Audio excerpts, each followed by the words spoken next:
Hello everyone, this is Kuldeep Kaur Taliwal and you are watching my channel Kuldeep's Biology.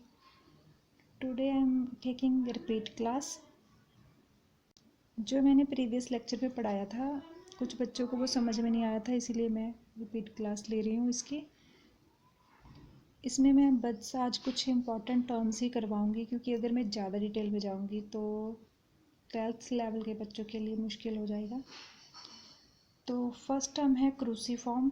Cruciform, ये जो 4 terms हैं, cruciform, कैरियोफाइलेसियस, रोजेसियस and पेपिलियोनेसियस, ये एक तरह के करोला की टाइप है। ये आप ऐसे कह लो कि एक फ्लावर की टाइप है। अगर आपको कोई कहे कि ये क्रूसीफॉर्म टाइप का फ्लावर है तो आप समझ जाइए कि ये मस्टर्ड फ्लावर जैसा है, सरसों के फ्लावर जैसा है। अगर कोई किसी फ्लावर के बारे में रोजेसियस कहता है, इट मीन्स कि वो रोज़ के जैसा होगा।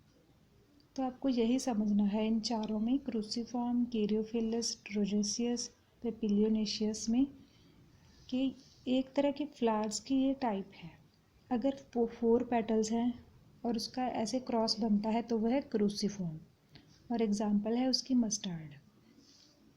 और अगर पेटल्स काफ़ी लंबे लंबे हैं, ऊपर से थोड़ा मुड़े हुए होंगे, यहाँ से कर्ल्ड होंगे, लेकिन जो बेस है काफ़ी वो लंबा चला जाएगा, तो उसे हम कहेंगे कैरियोफाइलेसियस फ्लावर्स।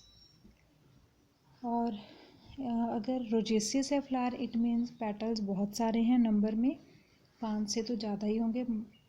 नंबर ऑफ पेटल्स, जो इसकी पत्तियां हैं फ्लावर्स की, वो बहुत ज़्यादा होंगी, और पत्तियां रोज़ की पत्तियों के जैसी हैं, तो हम उन सभी फ्लावर्स को रोजेसियस फ्लावर बोल सकते हैं। जैसे कि इसकी एग्जांपल रोज़ ही है। कैरियोफाइलेसिस की एग्जांपल डायंथस है। और 4th वन है पेपिलियोनेसियस। पेपिलियोनेसियस फ्लावर, अगर आपने मटर का प्लांट नहीं देखा, पी प्लांट नहीं देखा, तो आपने जो हमारे कॉमनली ग्रो करती हैं बेन्स वगैरह देखी होंगी, फलियाँ, तो उनका जो फ्लावर होता है वो भी पेपिलियोनेशियस होता है। उनका जो करोला होता है वो ऐसे पेटल्स नहीं होते, उनके जो फूल होते हैं, फ्लावर की पत्तियां होती हैं, जो नॉर्मल पेटल्स नहीं होती, ऐसे ही काउंट नहीं की जा सकती, क्योंकि हमें नहीं पता होता कि कितनी पेटल्स फ्यूज कर रही हैं, कौन सी फ्री हैं। तो इसका थोड़ा कॉम्प्लेक्स टाइप का फ्लावर होता है, तो उसे हम बोलते हैं पेपिलियोनेसियस। आप एक बार पी प्लांट का फ्लावर सर्च करके देखिए, बीन्स का फ्लावर सर्च करके देखिए गूगल पे, आपको समझ में आ जाएगा कि ये कॉमन सी पत्तियों वाला फ्लावर नहीं होता, ये एक स्पेसिफिक टाइप है। तो उस स्पेसिफिक टाइप को हम पेपिलियोनेसियस टाइप बोल देते हैं। अगली जो टर्म है वो है पॉलीएंड्रस। पॉली का मीनिंग यहाँ पर फ्री है। एंड्रस शब्द जो आया है वो आया है एंड्रोशियम से। एंड्रोशियम का मीनिंग होता है स्टेमन, फ्री स्टेमन। काफ़ी सारे स्टेमन होंगे, वो आपस में जुड़े नहीं होंगे। अगर किसी फ्लावर के बारे में हम बोल रहे हैं कि ये पॉलीएंड्रस फ्लावर है, तो इसका मतलब ये है कि उसमें जितने भी पॉलेंस हैं, जितने भी स्टेमन्स हैं, वो सब के सब फ्री हैं, आपस से जुड़े नहीं हुए हैं। बेस में तो जुड़े होंगे, लेकिन उसकी फिलामेंट भी फ्यूज़ नहीं हुई कहीं भी, और उसके एंथर भी फ्री होंगे, वो भी आपस में फ्यूज़ नहीं हुए या फिर किसी भी और ऑब्जेक्ट से फ्यूज़ नहीं हुए। इसका मतलब कि पॉलेंस फ्री। आपको इतना ही याद रखना है, फ्री स्टेमन्स, मैं फिर से पॉलन बोल रही हूँ, फ्री स्टेमन्स। पॉलन क्योंकि हम आज पढ़ेंगे, आगे हमने पॉलन से ही पढ़ना है। एपिपेटलस। एपिपेटलस का मीनिंग होता है पेटल्स के ऊपर जब स्टेमन्स ग्रो करते हैं, जुड़े हुए होते हैं, उसे हम बोलते हैं epipetalous. Stamens fuse to petals. तो ये मैंने आज निकाली हैं, काफ़ी इजी टर्म्स हैं, एटलीस्ट हमें ये टर्म तो याद रखनी ही चाहिए। ये जैसे पॉलीएंड्रस फ्री स्टेमन्स हो गया, आप इतना ही याद रख लो। एपिपेटलस, स्टेमन्स अगर पेटल से फ्यूज़ हुए होते हैं। और एक और कंडीशन होती है एंड्रोशियम, यानी कि स्टेमन्स को लेकर, अगर स्टेमन्स काफ़ी छोटे होते हैं, वो फ्लावर के अंदर की तरफ ही रह जाते हैं। कई बार फ्लावर ओपन भी हो जाता है तो भी हमें जो स्टेमन्स हैं वो विजिबल नहीं होते, जैसे इन कंडीशंस में मैंने दिखाने की कोशिश की है, तो उनको हम बोलेंगे एंड्रोज। अगर स्टेमन्स फ्लावर के बाहर तक आते हैं, हमने देखे भी हैं कुछ फ्लावर्स ऐसे जिनके स्टेमन्स बाहर तक आते हैं, जैसे कि चाइना रोज़। तो उस कंडीशन को हम बोलते हैं एक्सट्रोज। इस कंडीशन को एक्सट्रोज, एक्स का मीनिंग होता है बाहर, इन का मीनिंग होता है अंदर। तो एक्सट्रोज स्टेमन्स बाहर तक आते हैं, इंट्रोज में स्टेमन्स अंदर ही रह जाते हैं। तो इसका मीनिंग क्या हुआ, हम ये सब टर्म्स क्यों पढ़ते हैं? क्योंकि हमें ये हेल्प करती हैं आगे स्टडीज़ के लिए। जैसे कि हमें ये पता होना चाहिए कि अगर स्टेमन इंट्रोज होंगे, बाहर पत्तियों के बाहर आएंगे ही नहीं, तो उनकी पॉलिनेशन उसी फ्लावर में होगी। ज़्यादा चांसेस यही हैं कि उसकी पॉलन अंदर ही हो जाएगी। अगर बाहर आ रहे हैं स्टेमन्स तो उसके चांस हैं कि इसके पॉलन्स किसी और फ्लावर पर गिरे और क्रॉस पॉलिनेशन हो सकती है। ये हम पढ़ेंगे पॉलिनेशन की टाइप्स में। चलिए आगे बढ़ते हैं। उम्मीद है आज आपको समझ में आया होगा अच्छे से।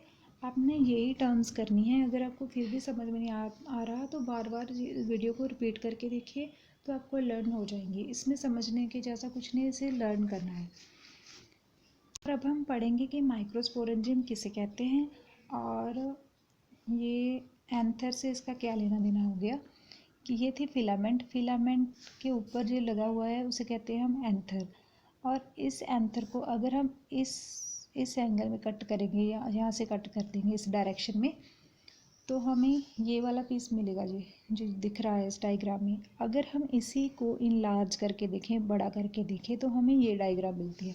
मैंने इसके सेल्स जानबूझकर कंप्लीट नहीं किए ताकि मैं आपको सेल्स बना के दिखा सकूं कि सेल्स कैसे बनते हैं।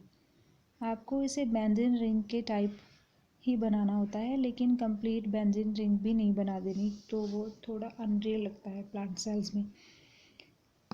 तो हमने इसे कट किया, कट करने के बाद हमें ये स्ट्रक्चर मिली। इस स्ट्रक्चर में क्या हुआ, क्या क्या चीज़ें हमें देखने को मिली। सबसे पहली आउटर जो चेन दिख रही है इसे हम कहेंगे एपिडर्मिस। एपिडर्मिस के अलावा हमें 4 छोटे छोटे ये मिल रहे हैं सर्कल्स। ठीक है, हम इनको सैक्स बोल सकते हैं, पोलन सैक्स। तो इनमें क्या होगा, छोटे माइक्रोस्पोर मदर सेल्स होंगे। पहले तो हमने देखा आउटर जो लेयर है उसे एपिडर्मिस बोलते हैं, और जो इन सैक्स की आउटर लेयर है इसे हम टैपेटम बोलते हैं, टैपेटम। ठीक है, इसके बाद ये जो हो गया वास्कुलर बंडल, ये सेंटर में जो है वास्कुलर बंडल, ये इसी जो फिलामेंट से यहाँ तक इसका कनेक्शन बना होगा वास्कुलर बंडल का। वास्कुलर बंडल का मीनिंग क्या होता है, इसमें जाइलम और फ्लोएम होते हैं। जाइलम वाटर कंडक्ट करने के लिए और फ्लोएम फूड कंडक्ट करने में हेल्प करता है। तो ये इन सब के बारे में हमें पता चल गया। आउटर एपिडर्मिस हो गई, टैपेटम भी हो गई, और ये सैक्स हो गए जिसमें कि माइक्रोस्पोर मदर सेल्स प्रेजेंट हैं, जैसे मैंने ये बनाकर दिखाए हैं यहाँ पर माइक्रोस्पोर मदर सेल्स। यही माइक्रोस्पोर मदर सेल्स आगे जाके पोलन्स बनाने वाले हैं।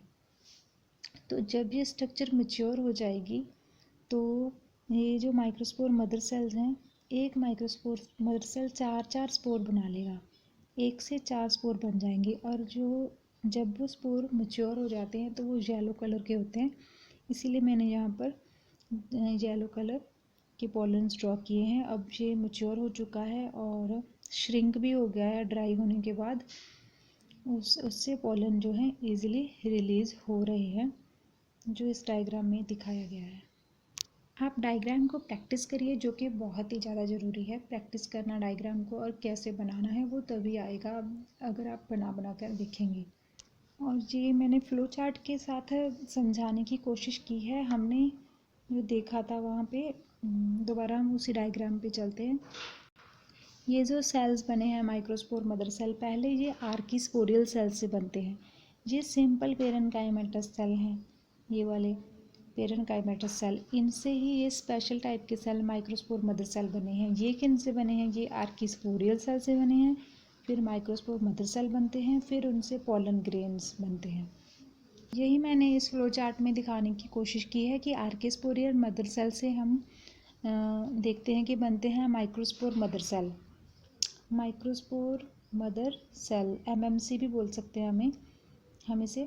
माइक्रोस्पोर मदर सेल में म्यूसिस होगी। म्यूसिस में आपको पता है कि क्या होता है। म्यूसिस एक टाइप की सेल डिवीज़न है जिसमें 1 से 4 सेल्स बन जाते हैं।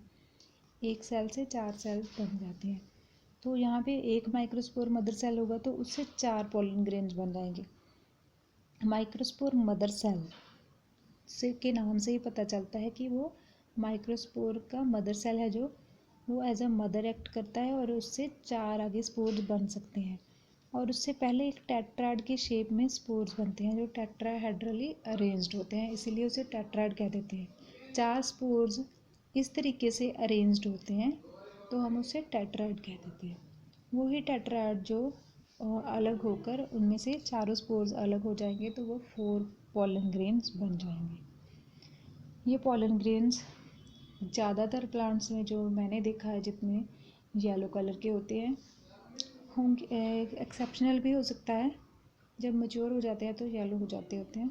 हम यहाँ पे जनरल बात करते हैं तो जनरली येलो होते हैं, तो इसीलिए मैंने येलो बार बार दिखाए हैं, आपको लर्न हो जाए इसकी स्ट्रक्चर इसलिए। और आगे क्या होता है इस पोलन ग्रेन का, पोलन क्या है असल में, कहाँ से आया है, ये हमने जो पढ़ा था मेल पार्ट स्टेमन, स्टेमन की एक फिलामेंट थी, एक एंथर था, एंथर लोब को कट किया हमने, उसमें से निकले ये पोलन मैच्योर होके। पोलन जो है आगे क्या होगा, पोलन जर्मिनेट करेगा। पहले हम पोलन की स्ट्रक्चर के बारे में देख लेते हैं थोड़ा। ओके, तो हमने इसके स्ट्रक्चर के बारे में पढ़ना है। पोलन के क्या पार्ट्स होते हैं, ये पोलन ग्रेन्स बनाए हैं मैंने 2। इसमें सेंटर में न्यूक्लियस है जो ब्लैक ब्लैक सा दिख रहा है। इसके बाद जो मैंने ये लाइनिंग की है ब्लैक वाली, इसे कहते हैं इंटाइन। 2 लेयर से पोलन बनता है, इंटाइन और एक्साइन। बाहर वाली जो डेंटेट वाली लाइन होती है, सिरेटेड होती है, मतलब जिसमें एक डिज़ाइनिंग सी बनी है, उसे हम कहते हैं एक्साइन। और जिसमें बिल्कुल डिज़ाइनिंग नहीं है, स्मूथ है, अंदर वाली है, अंदर इंटाइन, बाहर एक्साइन। मैंने पहले भी आपको बताया जैसे बाहर के लिए एक्स वर्ड यूज़ होता है, अंदर के लिए इन वर्ड यूज़ होता है। तो इंटाइन अंदर की साइड, बाहर की साइड एक्साइन, और सेंटर में न्यूक्लियस।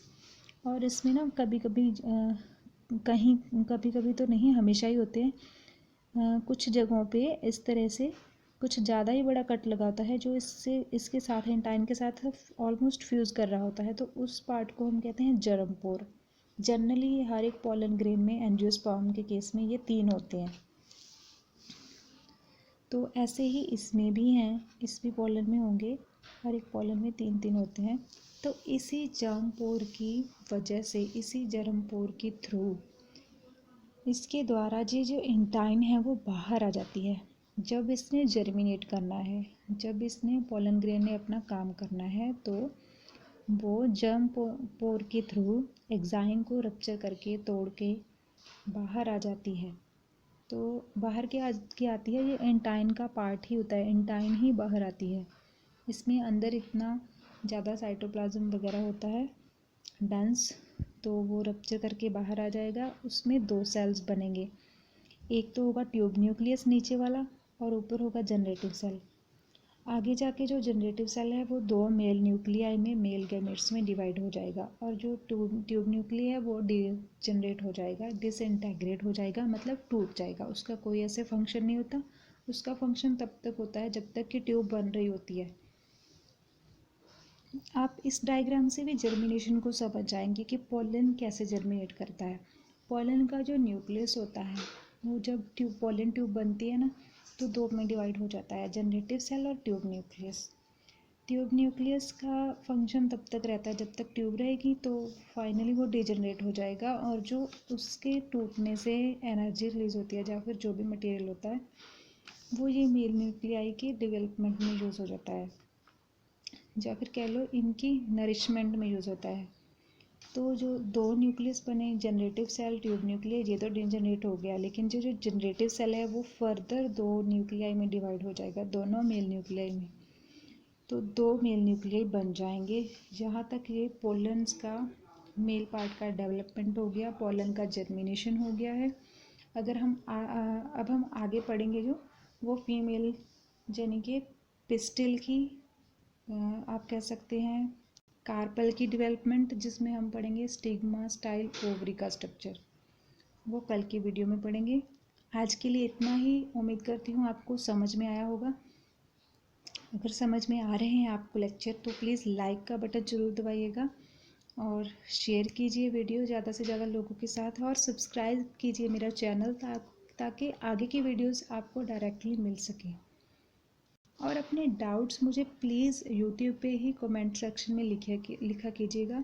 और सोशल साइट में इतना मैं टाइम नहीं दे पाती, तो आप यूट्यूब पे ही कमेंट किया कीजिएगा। Thanks for watching my videos. Take care. Bye bye.